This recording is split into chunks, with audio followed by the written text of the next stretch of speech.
Hi, welcome back. Over the last week I've been trying to distill Zen Guitar's chapter on white belt to black belt down into some sort of essence, but it's just all so good.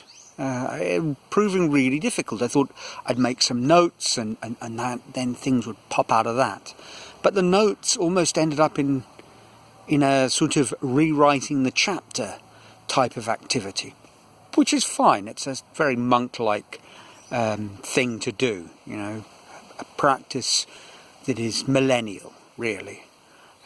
Although part of that's due to the absence of a printing press. I think the monks used to copy stuff out because it was a kind of apt way of reflecting, and it certainly has been for me. I suppose if one really clear message leapt out of how we practice, it is that we practice always and we will practice forever. And when in doubt, practice some more. You know, it's a journey without end. And that's kind of daunting and inspiring at the same time. You know, you're starting down on a road and there is no finish line. And if you think there's a finish line, it's simply a sort of point between one plateau and the next level that you're going to reach through hard work and more practice. And a lot of the phrases sort of work around those kind of ideas, and they're not new ideas, but they are very liberating or inspiring. There's, you know, the classic, I got knocked down 7 times, or you get knocked down 7 times, get up 8. Very sort of martial arty, lovely stuff. And one that really stood out for me is this idea that 2 steps forward and 1 step back is still progress. Now that is inspiring, and I think we often forget that because we have apparently a negative bias in our primitive lizard brain. You know, we're hardwired for negativity and pessimism, which served us well when there were saber-toothed tigers and the like. Not always serving that well now. But because of that bias towards negativity, we feel that get knocked down, that one blow, more acutely than we are celebrating the 2 sort of prior wins. And that little accountancy technique of, you know, yeah, you got knocked down, but you haven't slipped all the way back. So you have made progress. That's an important thing to bear in mind. But it kind of begs an enormous question. And certainly not a question that is particularly answered, I think, in this book. You know, how do you know when you've made those steps forward? I mean, the book is not about sort of the nitty-gritty details, technical points, and perhaps that's exactly what understanding when you've moved forward and what success looks like, maybe that's what's necessary. Very technical, specific things. When we first start learning something, success is a pretty easy thing to gauge. You know, you as a child begin learning to do something, you can't do it, and then you can. You know, a perfect example, I guess, is, and you'll see why I say I guess, is learning to ride a bicycle. I mean, the success criteria is really very simple. One moment, if you get on a bicycle, it wobbles and you fall over.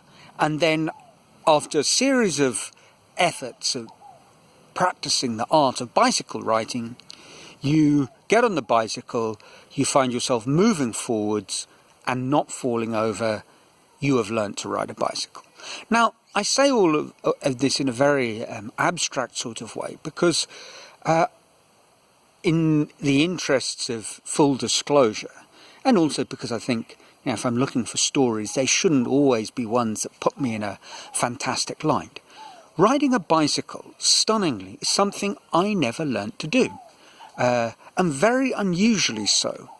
A point that perhaps I would keep a secret. Did I feel shame? I probably did. Certainly more than mild embarrassment.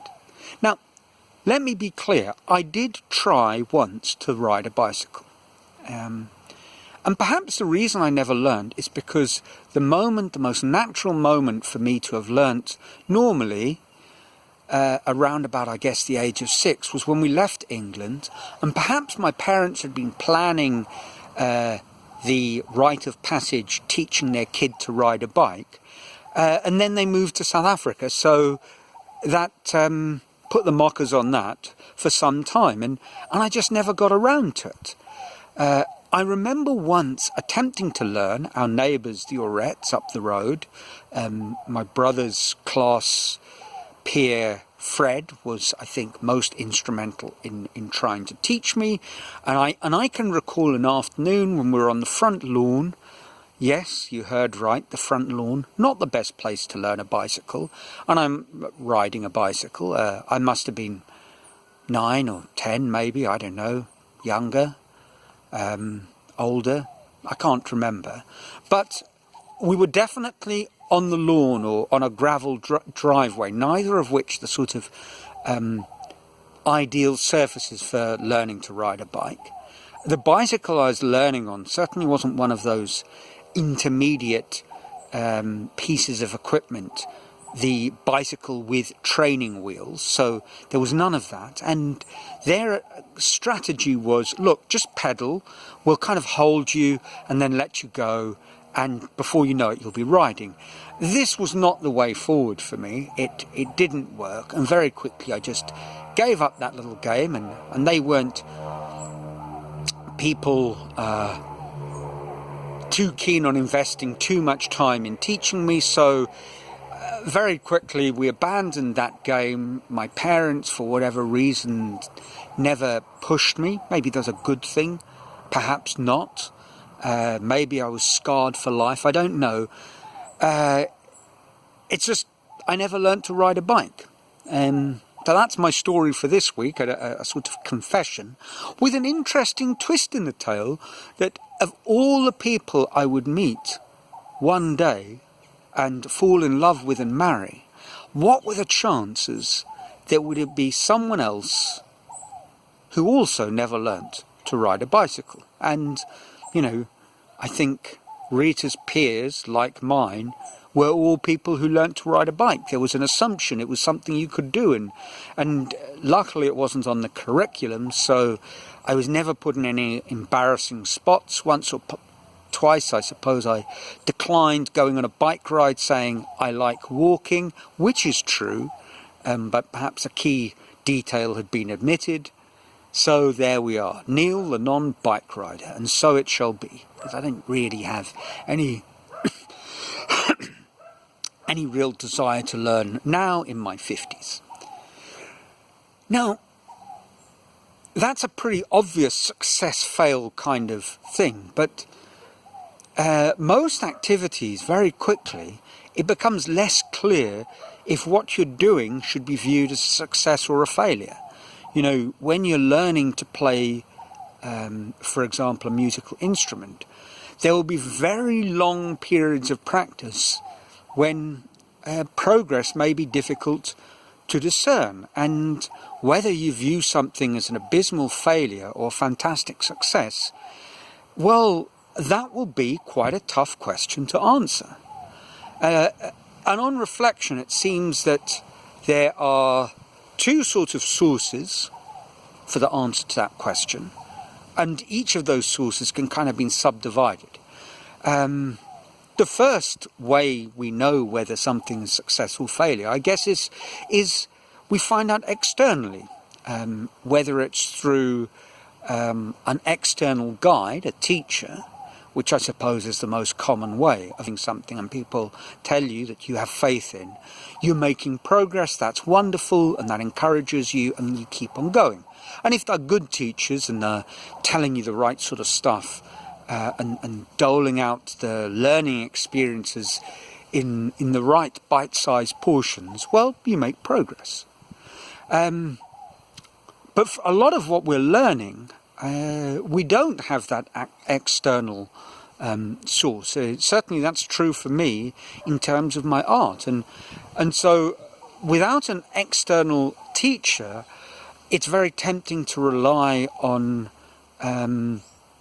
just simply external approval of third parties, be it success or be it praise. And these, I think, can be very poor sorts of judgment, very misleading sorts of judgment. Because in a way, they're just popularity polls or comparisons where it's maybe hard to judge the value of the comparison. I mean, when I was learning to play chess and developing as a chess player, the big external source would be your chess rating. And that was actually quite a good measure. I mean, it was external, but there was a large pool of chess players, and it was calculated using a complex formula based on a normal distribution, and as such was a not infallible, but a good guide of how much progress you are making.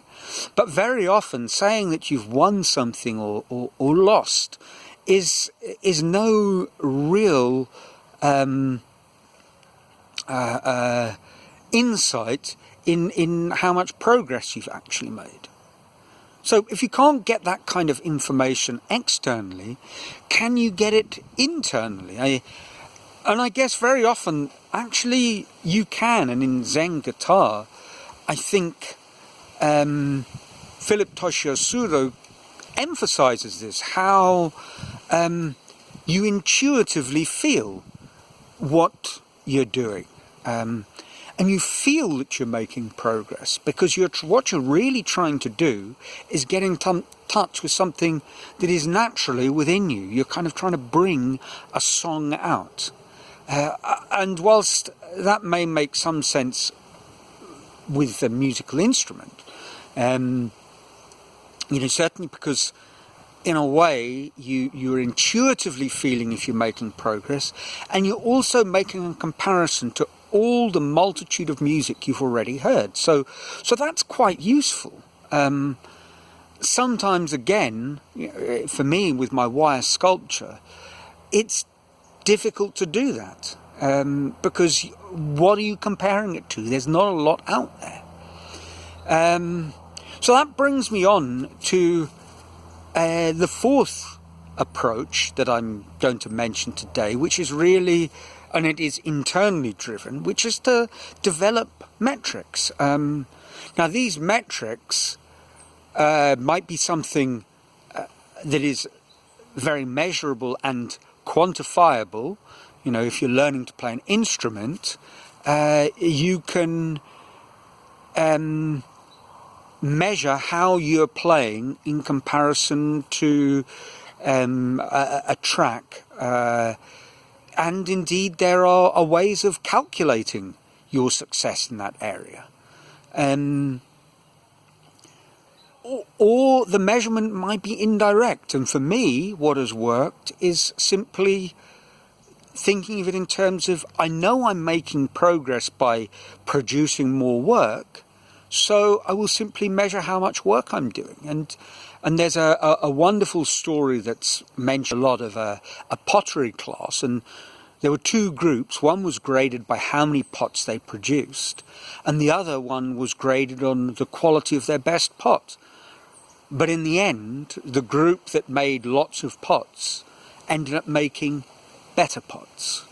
and perhaps that's the way forward. So that's it for this week. As always, let me know what you think. I trust you're well, your life is filled with joy, and until next week from sunny Brazil, ciao.